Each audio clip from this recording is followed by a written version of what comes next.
വാണിജ്യാടിസ്ഥാനത്തിൽ ആയുധ കയറ്റുമതിക്ക് ഇന്ത്യ തയ്യാറല്ലെന്ന് പ്രതിരോധ മന്ത്രാലയം ശാസ്ത്ര ഉപദേഷ്ടാവും DRDO ഡയറക്ടറുമായ ഡോക്ടർ വിജയകുമാർ സരസ്വത് വ്യക്തമാക്കി. ഇന്ത്യൻ നിർമ്മിത ആയുധങ്ങൾ ആവശ്യപ്പെട്ട് കൂടുതൽ വിദേശ രാജ്യങ്ങൾ മുന്നോട്ട് വരുന്നുണ്ടെന്നും അദ്ദേഹം മസ്കത്തിൽ വാർത്താസമ്മേളനത്തിൽ പറഞ്ഞു. ഇന്ത്യയിൽ നിർമ്മിച്ച ആകാശ് മിസൈൽ, കാവേരി എഞ്ചിൻ എന്നിവ വാങ്ങാൻ തയ്യാറായി വിവിധ രാജ്യങ്ങൾ മുന്നോട്ട് വന്നിട്ടുണ്ട്. പക്ഷേ സൗഹൃദ രാജ്യങ്ങൾക്കുള്ള ആയുധ കൈമാറ്റത്തിനപ്പുറം വാണിജ്യാടിസ്ഥാനത്തിൽ ഇന്ത്യ ആയുധ കയറ്റുമതിക്ക് തയ്യാറല്ലെന്ന് ഡോക്ടർ വിജയകുമാർ സരസ്വത് പറഞ്ഞു. But these decisions will take time. First, I have to meet the Akash requirement for my own armed forces. Then only we can do it. But export policy on what we call as the proactive export regime, India is not part of that at the moment. And as and when it will happen only if we satisfy our own needs first. സ്വന്തം പ്രതിരോധത്തിനാവശ്യമായ ആയുധം നിർമ്മിക്കാനാണ് രാജ്യം മുൻഗണന നൽകുന്നതെന്ന് അദ്ദേഹം കൂട്ടിച്ചേർത്തു. ആളില്ലാ വിമാനങ്ങളും മറ്റും ഉപയോഗിച്ച് നടത്തുന്ന സമ്പർക്കരഹിത യുദ്ധത്തിന്റെ കാലമാണിത്. ഈ രംഗത്തും ഇന്ത്യ വേണ്ടത്ര സജ്ജമായി കഴിഞ്ഞു. കുറഞ്ഞ നാശനഷ്ടമുണ്ടാക്കി ശത്രുവിനെ കൃത്യമായി നേരിടാൻ ഇത്തരം യുദ്ധങ്ങൾക്ക് കഴിയും.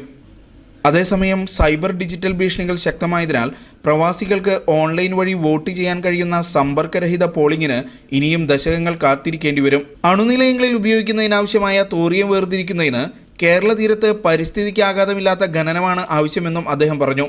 സയൻസ് ഇന്ത്യ ഫോറം സംഘടിപ്പിക്കുന്ന സയൻസ് ഫിയസ്റ്റയിൽ പങ്കെടുക്കാനാണ് ഡോക്ടർ സരസ്വത് മസ്കത്തിലെത്തിയത്.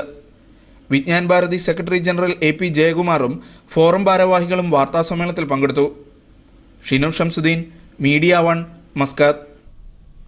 മലയാളത്തിലെ ഒരു സൂപ്പർ നായകൻ അയച്ചുകൊടുത്ത തിരക്കഥ താൻ അറിയാതെ സിനിമയാക്കുന്നു എന്ന ആരോപണവുമായി പ്രവാസി എഴുത്തുകാരൻ രംഗത്ത്. ഒമാനിൽ ജോലി ചെയ്യുന്ന ചിറയൻകീഴ് സ്വദേശി ഷാജുവാണ് സിനിമാ രംഗത്തെ പ്രമുഖർക്കെതിരെ പോരാട്ടത്തിനൊരുങ്ങുന്നത്.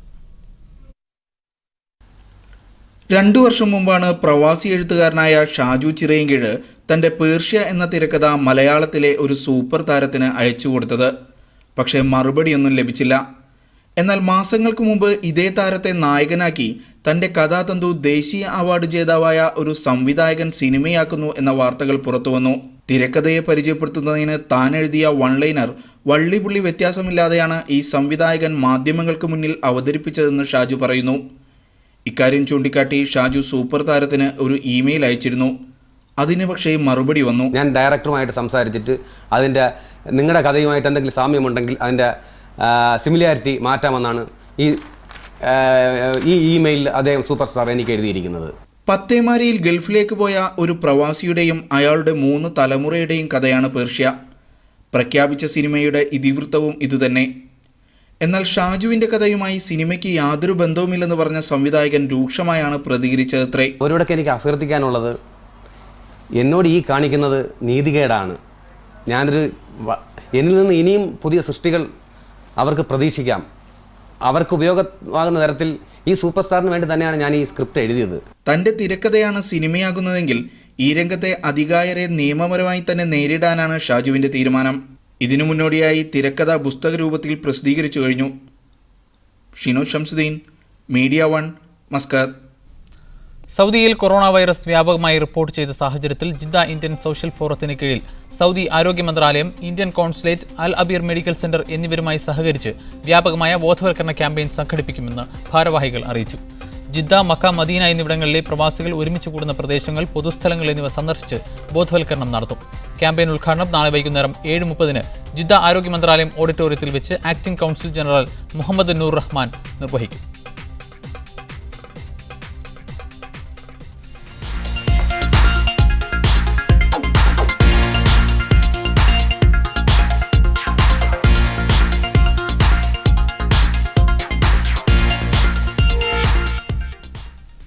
ദുബൈയിൽ ഫെല്ല ബ്യൂട്ടി കെയർ ആൻഡ് സ്പാ പ്രവർത്തനം ആരംഭിച്ചു. കറാമയിൽ ആരംഭിച്ച സ്ഥാപനത്തിന്റെ ഉദ്ഘാടനം നടൻ ദിലീപ് നിർവഹിച്ചു. ഏറ്റവും മികച്ച രീതിയിലുള്ള സൗന്ദര്യവർദ്ധക സംവിധാനങ്ങളാണ് പുതിയ കേന്ദ്രത്തിലുള്ളതെന്ന് സ്ഥാപന മേധാവി നിഷ ജോസഫ് പറഞ്ഞു. പ്രമുഖ ഇലക്ട്രോണിക്സ് ബ്രാൻഡായ ക്ലിക്കോൺ തങ്ങളുടെ ഉൽപ്പന്നങ്ങൾ ജനകീയവൽക്കരിക്കുന്നതിന്റെ ഭാഗമായി സംഘടിപ്പിക്കുന്ന ക്ലിക്കോൺ എക്സ്പോ 2014 റിയാദിൽ തുടക്കമായി. കമ്പനിയുടെ മുഴുവൻ ഉൽപ്പന്നങ്ങളും ഉപഭോക്താക്കൾക്ക് നേരിട്ട് വാങ്ങാനുള്ള സൗകര്യം മേളയിൽ ഒരുക്കിയിട്ടുണ്ടെന്ന് കമ്പനി അധികൃതർ പറഞ്ഞു. മേള വെള്ളിയാഴ്ച സമാപിക്കും. ക്ലിക്കോൺ സൗദിയിൽ ചുവടുറപ്പിച്ചതിന്റെ 1ാം വാർഷികത്തിന്റെ ഭാഗമായാണ് എക്സ്പോ സംഘടിപ്പിച്ചത്. റിയാദിലെ റമാദ് ഹോട്ടലിൽ നടക്കുന്ന expo Clikon Saudi chairman Sultan Nasser Al Sudairi ഉദ്ഘാടനം ചെയ്തു. 250ഓളം വരുന്ന ക്ലിക്കോൺ ഉൽപ്പന്നങ്ങളുടെ ഗുണനിലവാരം ഉപഭോക്താക്കൾക്ക് നേരിട്ട് പരിശോധിക്കാനാവുമെന്ന് മാനേജിംഗ് ഡയറക്ടർ നാസർ അബൂബക്കർ പറഞ്ഞു. ഇവിടുത്തെ പൊതുജനങ്ങൾക്ക്, അതായത് ഞങ്ങൾ എൻഡ് യൂസേഴ്സിന് വേണ്ടിയിട്ട് ഇത് ഞങ്ങൾ ഓപ്പൺ ചെയ്തതെന്ന് വെച്ചാൽ കസ്റ്റമർ ഈ പ്രൊഡക്റ്റിനെ കുറിച്ച് അറിയണം. കാരണം സാധനം വിൽക്കുക എന്നുള്ളതിനെ ഉപരി സാധനത്തെക്കുറിച്ച് കസ്റ്റമേഴ്സ് അറിയുക എന്നാണ് ഞങ്ങളുടെ ലക്ഷ്യം. അത് നല്ല ഒരു കസ്റ്റമർ അറിഞ്ഞു കഴിഞ്ഞാൽ അതിൻ്റെ ഒരു ഗുണം ഞങ്ങൾ ഫ്യൂച്ചറിൽ പ്രതീക്ഷിക്കുന്നു. ലൈഫ് ആൻഡ് റിച്ച് കൂടെ കീഴിൽ പുതുതായി ആരംഭിക്കുന്ന 8 പുതിയ ബ്രാൻഡുകളുടെ പ്രദർശനവും മേളയിൽ ഒരുക്കിയിട്ടുണ്ട്. 13 കിലോ ഭാരമുള്ള എയർ കൂളർ 600 റിയാലിന് ഗൾഫിൽ ബുക്ക് ചെയ്യുന്നവർക്ക് നാട്ടിലെത്തിക്കുന്നതിനുള്ള പദ്ധതിയും ക്ലിക്കോൺ ആരംഭിച്ചിട്ടുണ്ട്. മേളയിൽ ഇത് ബുക്ക് ചെയ്യാനുള്ള സൗകര്യവും ലഭ്യമാണെന്ന് മാനേജ്മെന്റ് അറിയിച്ചു. ഓരോ മണിക്കൂറിലും സന്ദർശകർക്കായി നിരവധി സമ്മാനങ്ങളും ഒരുക്കിയിട്ടുണ്ടെന്ന് business development manager Faisal bin Ahmed പറഞ്ഞു. വൈകിട്ട് 4 മുതൽ രാത്രി 11:30 വരെയാണ് പ്രദർശനം. Media 1 Riyadh. പത്മനാഭസ്വാമി ക്ഷേത്ര ഭരണത്തിന് ഇടക്കാല സമിതിയെ നിയോഗിച്ച് സുപ്രീം കോടതി ഉത്തരവിട്ടു. ഇടക്കാല ഭരണസമിതി വേണ്ടെന്ന സർക്കാർ വാദം തള്ളിക്കൊണ്ടാണ് കോടതിയുടെ ഉത്തരവ്. ജില്ലാ ജഡ്ജി അധ്യക്ഷനായാണ് പുതിയ സമിതി. സർക്കാർ അംഗവും പ്രധാന തന്ത്രിയും പ്രധാന നമ്പിയും ഉൾപ്പെടെ 5 അംഗങ്ങളാണ് പുതിയ സമിതിയിൽ. ഗുരുവായൂർ ദേവസ്വം മുൻ കമ്മീഷണർ സതീഷ് കുമാറിനെ എക്സിക്യൂട്ടീവ് ഓഫീസറായി നിയമിച്ചു. കഴിഞ്ഞ 25 വർഷത്തെ കണക്കുകൾ മുൻ CAG വിനോദ് റായിയുടെ നേതൃത്വത്തിൽ പരിശോധിക്കണമെന്നും കോടതി പറഞ്ഞു. അമിക്കസ് ക്യൂറി അടിയന്തരമായി നടപ്പിലാക്കണമെന്നാവശ്യപ്പെട്ട കാര്യങ്ങളാണ് ഇടക്കാല ഉത്തരവിലൂടെ സുപ്രീം കോടതി നിർദ്ദേശിച്ചത്. ക്ഷേത്രഭരണ സമിതിയുടെ തലവൻ തിരുവനന്തപുരം ജില്ലാ ജഡ്ജിയായിരിക്കും. നിലവിൽ ജില്ലാ ജഡ്ജി ഹിന്ദു അല്ലെങ്കിൽ തൊട്ടു താഴെയുള്ള ജുഡീഷ്യൽ അംഗത്തിനായിരിക്കും ചുമതല. എക്സിക്യൂട്ടീവ് ഓഫീസറായി KN സതീഷ് കുമാറിനെ നിയമിച്ചു. മുൻ ഗുരുവായൂർ ദേവസ്വം കമ്മീഷണറായിരുന്നു സതീഷ് കുമാർ. 5 അംഗ ഭരണസമിതിയിൽ പ്രധാന തന്ത്രിയും പ്രധാന നമ്പിയും ഉണ്ടാകും. മറ്റ് 2 അംഗങ്ങളെ ജില്ലാ ജഡ്ജിക്ക് തീരുമാനിക്കാം. ഈ അംഗങ്ങളുടെ പേരുകൾ സംസ്ഥാന സർക്കാരിനും മാർത്താണ്ഡവർമ്മ കുടുംബത്തിനും നിർദ്ദേശിക്കാം. ക്ഷേത്രത്തിലെ സ്വത്തുക്കൾ മുഴുവൻ ഓഡിറ്റ് നടത്തണം. മുൻ CAG വിനോദ് റായിയെ ഇതിനായി നിയമിച്ചു. പുതിയ ഭരണസമിതിയെ നിയമിക്കുന്നതിൽ മാർത്താണ്ഡ കുടുംബം കടുത്ത എതിർപ്പ് പ്രകടിപ്പിച്ചു. നിലവിലെ ഭരണസമിതി അംഗങ്ങളെ പുറത്താക്കണമെന്നായിരുന്നു അമിക്കസ് ക്യൂറിയുടെ ആവശ്യം. എന്നാൽ മാർത്താണ്ഡവർമ്മ കുടുംബത്തിന്റെ എതിർപ്പിനെ തുടർന്ന് അവധിയിൽ പ്രവേശിക്കാൻ നിർദ്ദേശിക്കുകയായിരുന്നു. 4 മാസത്തേക്കാണ് അവധി. കാണിക്കപ്പണം ആഴ്ചയിലൊരിക്കൽ ജില്ലാ ജഡ്ജിയുടെ സാന്നിധ്യത്തിൽ എണ്ണിത്തിട്ടപ്പെടുത്തണം. എല്ലാ നിലവറകളും പൂട്ടി താക്കോൽ ജില്ലാ ജഡ്ജിയെ ഏൽപ്പിക്കണം. ക്ഷേത്രക്കുളങ്ങൾ വൃത്തിയാക്കണം. പണ്ടാരവക സ്വത്തുക്കൾ ക്രയവിക്രയം ചെയ്യരുത്. സുരക്ഷാ ഉദ്യോഗസ്ഥരുടെ തൊഴിൽ സാഹചര്യം മെച്ചപ്പെടുത്തണം. മറ്റു കാര്യങ്ങൾ റിപ്പോർട്ടിൽ പറയുന്ന പോലെ നടപ്പിലാക്കണമെന്നും നിർദ്ദേശമുണ്ട്. അടുത്ത ജൂലൈയിൽ കേസ് വീണ്ടും പരിഗണിക്കും. സുപ്രീംകോടതി നിയോഗിച്ച ഭരണസമിതിയിൽ തൃപ്തിയില്ലെങ്കിൽ അപ്പോൾ അറിയിക്കാമെന്നും കോടതി. ക്ഷേത്രഭരണം കൂടുതൽ സുതാര്യമാക്കാൻ അമിക്കസ് ക്യൂറി റിപ്പോർട്ടിലെ പ്രധാന നിർദ്ദേശങ്ങളെല്ലാം നടപ്പിലാക്കാനാണ് സുപ്രീംകോടതി ഉത്തരവ്. സുപ്രീംകോടതിയിൽ നിന്നും ക്യാമറാമാൻ പ്രമോദിനൊപ്പം Lijo Varghese, media 1. State central ലൈബ്രറിയിലെ സ്റ്റേറ്റ് ലൈബ്രറിയൻ പദവിയിൽ ദലിത ഉദ്യോഗസ്ഥ എത്താതിരിക്കാൻ ശ്രമം. ഡെപ്യൂട്ടി ലൈബ്രറിയനായ PK ശോഭനയ്ക്ക് പകരം ജൂനിയറായ N സുരേഷ് കുമാറിനെ സ്റ്റേറ്റ് ലൈബ്രറിയനാക്കാൻ ഡിപ്പാർട്ട്മെന്റ് പ്രൊമോഷൻ കൗൺസിൽ തീരുമാനമെടുത്തു. യോഗ്യതയുള്ള ഉദ്യോഗസ്ഥയെ ഒഴിവാക്കുന്നതിന് പിന്നിൽ ജാതി വിവേചനമെന്നാണ് ആരോപണം. Media 1 exclusive. സ്റ്റേറ്റ് സെൻട്രൽ ലൈബ്രറിയിൽ ലൈബ്രറിയനായ സുപ്രഭ മെയ് 31 വിരമിക്കുകയാണ്.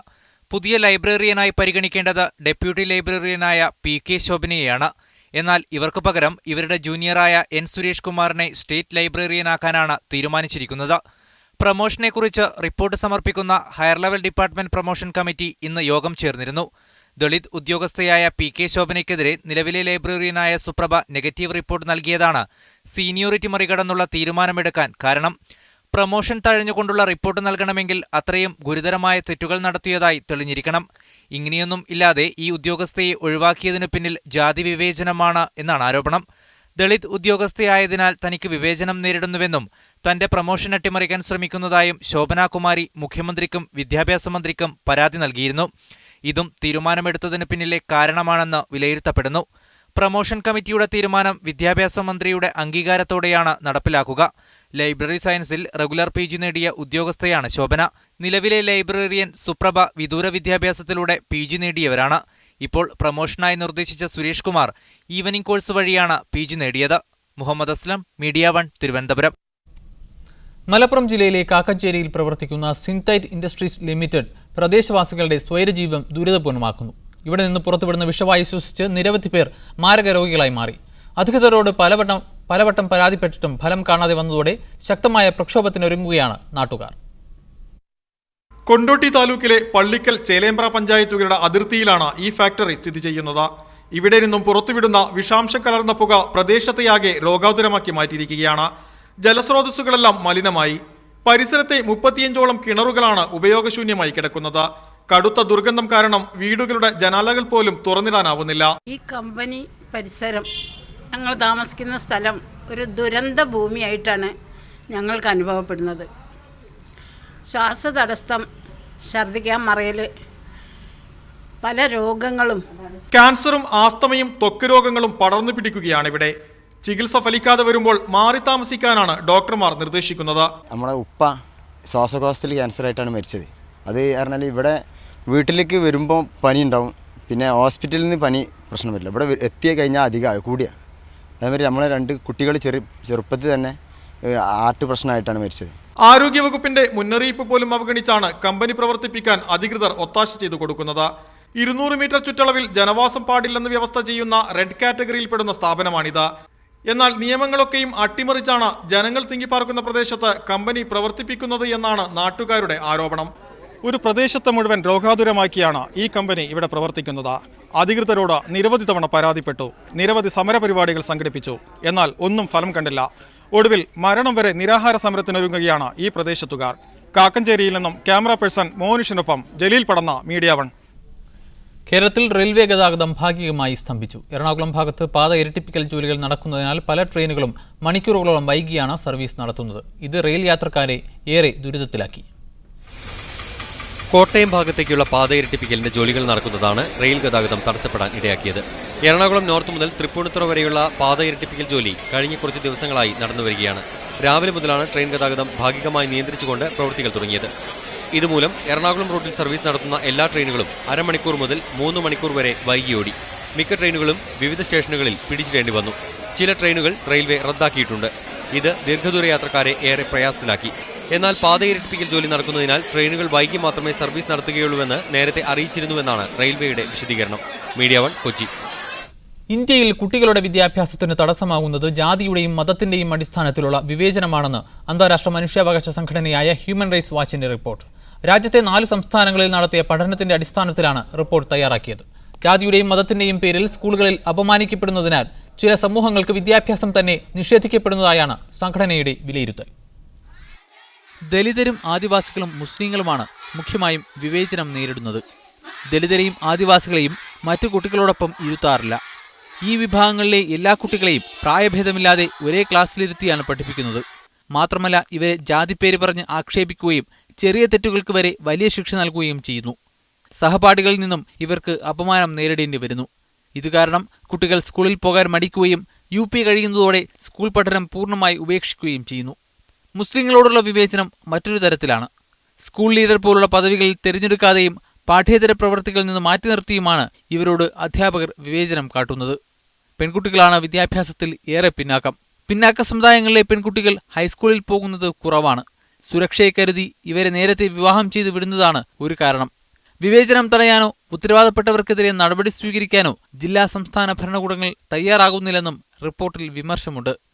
ഇന്ത്യ 2009 നടപ്പിലാക്കിയ വിദ്യാഭ്യാസ അവകാശ നിയമത്തിന്റെ യഥാർത്ഥാവസ്ഥ മനസ്സിലാക്കാനാണ് ഹ്യൂമൻ റൈറ്റ്സ് വാച്ച് പഠനം തുടങ്ങിയത്. ബീഹാർ, ഉത്തർപ്രദേശ്, ഡൽഹി, മധ്യപ്രദേശ് എന്നീ സംസ്ഥാനങ്ങളിലായിരുന്നു പഠനം. News desk, media 1.